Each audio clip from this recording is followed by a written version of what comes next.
नमस्कार, मैं प्रकाश अधिकारी गंगा प्रभा समाचार दिनाजपुर से।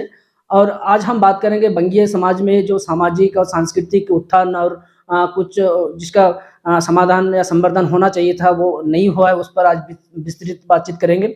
हमारे साथ आज जुड़े हैं नित्यानंद मंडल जी, जो बसंतीपुर रहते हैं और बंगाली सुधा समिति के संयोजक भी रहे हैं। हम उनसे, क्योंकि ये बहुत पहले से बहुत कई एक सालों से बंगीय समाज की जो संस्कृति कला पर बृहद रूप से सामाजिक रूप से कार्य करते आ रहे हैं और उनको एक बड़ा अनुभव रहा है और उस अनुभव को हम आपके साथ साझा करना चाहेंगे।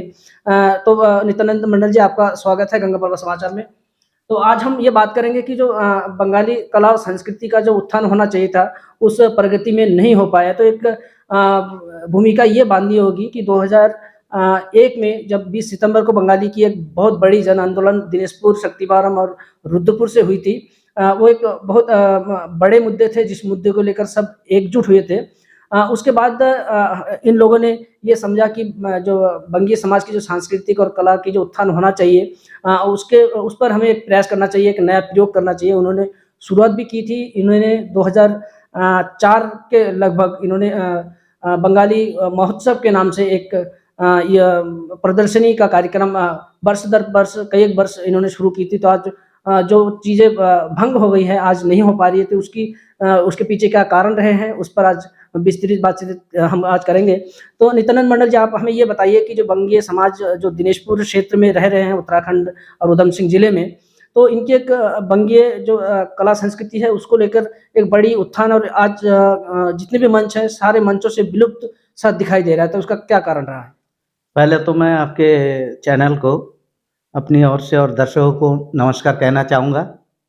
बहुत ही महत्वपूर्ण मुद्दा है और इसके पीछे जब यहाँ बसावत हुआ है 1951 से शुरू हुआ बसावत, और पूर्वी पाकिस्तान से हम लोग विस्थापित होके कैंपों के माध्यम से आपके दिनाजपुर, शक्तिपुरम और यूपी, उस समय यूपी थे, बिजनौर, पीलीभीत वगैरह में लोगों को बसाया गया, बंगाली समुदाय के लोगों को।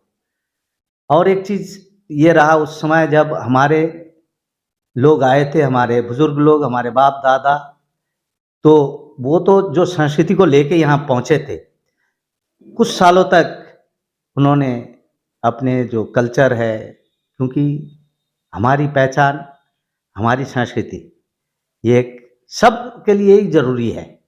अब हम बांग्ला भाषी है तो हमारा एक विस्तृत और बृहत्तर सांस्कृतिक ये है। कहावत है कि 12 महीने में 13 पार्वन होता है हमारे इसमें, और हर एक इसमें गीत, संगीत, फिर कला, ये जो बंगाली समाज का ये दर्शाता है कि इनका जो समृद्ध एक कला संस्कृति का ये रहा है। उसके साथ साथ ये भी जुड़ता है, जैसे अपने कला के प्रदर्शनी के लिए हम लोग नाटक, जब हम हमारे पूर्वज यहाँ आए तो नाटक वगैरह के माध्यम से, गीत संगीत के माध्यम से, जैसे अष्टक गान, कीर्तन, फिर इसी तरह के कई तरह के जो शादी ब्याह या पूजा में ये गीत संगीत का कार्यक्रम तो होता ही था, साथ में शादी ब्याह में भी ये सब हो रहा था। आज जब 2001 में अनुसूचित जाति, फिर अपने शिक्षा भाषा के संरक्षण के लिए एक आंदोलन हुआ बहुत बड़ा, जिसमें लाखों लोग ये रुद्रपुर, उधम सिंह नगर जिले के रुद्रपुर में एकत्रित हुए थे हम लोग। तो वो जो 20 सितंबर का दिन था, उसमें लाखों लोग इकट्ठे हुए और उसके लिए आंदोलन किया।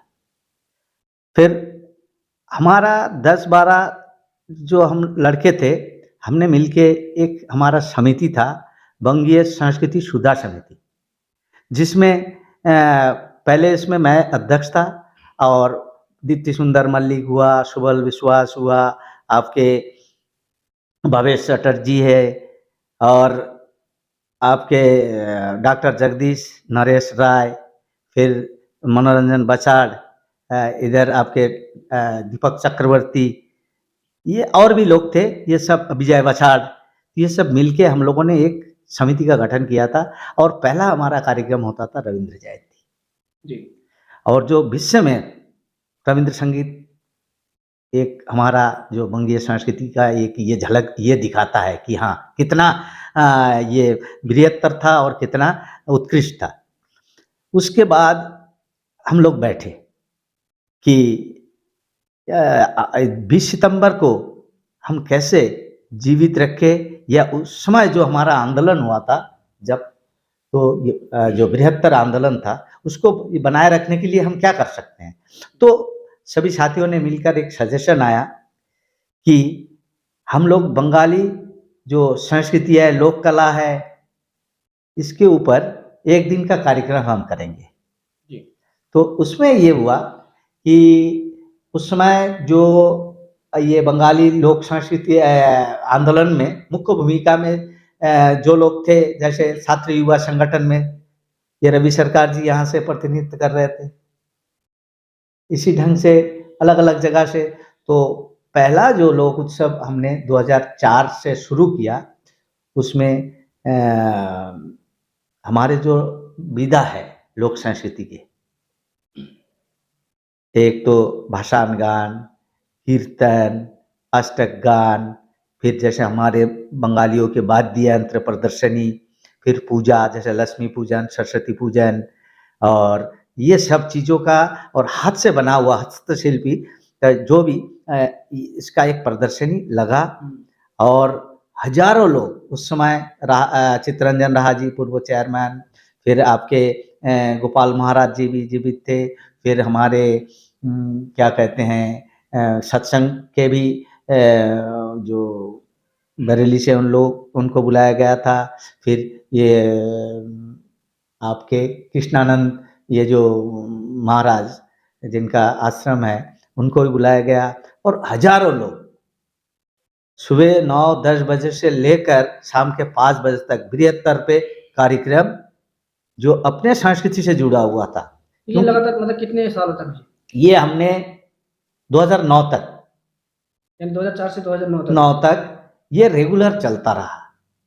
अब हमारे संसाधन कहाँ से आता था? जो हमारे इस क्षेत्र के ग्राम प्रधान हो, बीडीसी मेंबर या जिला पंचायत सदस्य उस समय के हुआ करता था, आर्थिक सहयोग उनसे लिया जाता था, या पूर्व के प्रधान या कोई विशिष्ट जो हमारे उस गांव के, हर गांव के, उन लोगों से हमें आर्थिक सहायता मिलता था। मतलब ये जो कार्यक्रम है, इस कार्यक्रम के तहत आप लोगों को ये बताना चाह रहे थे कि हमारी जो संस्कृति है उसको सजीव और जीवित रखने के लिए हमें लगातार प्रयास करने की ज़रूरत है। तो जहाँ तक आर्थिक सहयोग की ज़रूरत है, उससे उसके बनिस्बत आपको ऐसा नहीं लगता कि युवाओं में एक जो सजगता और अपनी संस्कृति को लेकर जो एक उत्सुकता होनी चाहिए थी, वो नहीं हो पाया?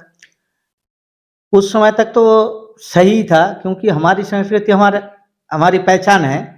तो हमारा मेन मकसद ये था कि आज जो आधुनिकता और पश्चिमी सभ्यता के कारण हमारी जो संस्कृति, भाषा खत्म होता जा रहा है, लोग उससे विमुख हो रहे हैं। तो ये जो हम 15-16 लोग थे, हमने ये सोचा कि इसके माध्यम से हमारे जो नया जनरेशन है, बालक बालिका, इसको एक्सेप्ट करे, जिससे वो अपने भाषा, संस्कृति और कल्चर के प्रति जवाबदेह बने कि हाँ, हमारे ये हमारी संस्कृति है, हमारी भाषा है, हम इसको आत्मसात करें और लोगों को दिखाएं। क्योंकि आप एक चीज़ और मैं इसमें जोड़ना चाह रहा हूँ, वर्तमान समय में देख के मुझे बहुत ही दुख होता है कि भाई अपनी-अपनी संस्कृति सब बचाने की कोशिश कर रहे हैं, और बहुत अच्छा काम है और करना भी चाहिए। मगर हम कैसे अपने संस्कृति विमुख हो गए, ये समझ में नहीं आ रहा है। जबकि हमारे बहुत सारे जो हमारे भाई-बंध है, या जो भी हमारे वंगीय भाषा बोलने वाले लोग हैं, अच्छे-अच्छे इसमें नौकरी में भी थे, अब नहीं है, और अच्छे-अच्छे प्रोफ़ेशन में भी थे।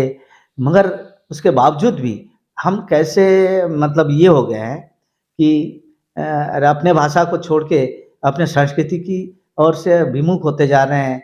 तो ये हमारे लिए बहुत ही कष्टदायक है, और मैं जहाँ तक समझता हूँ कि ये ज़िम्मेदारी हम हर एक को उठाने की ज़रूरत है।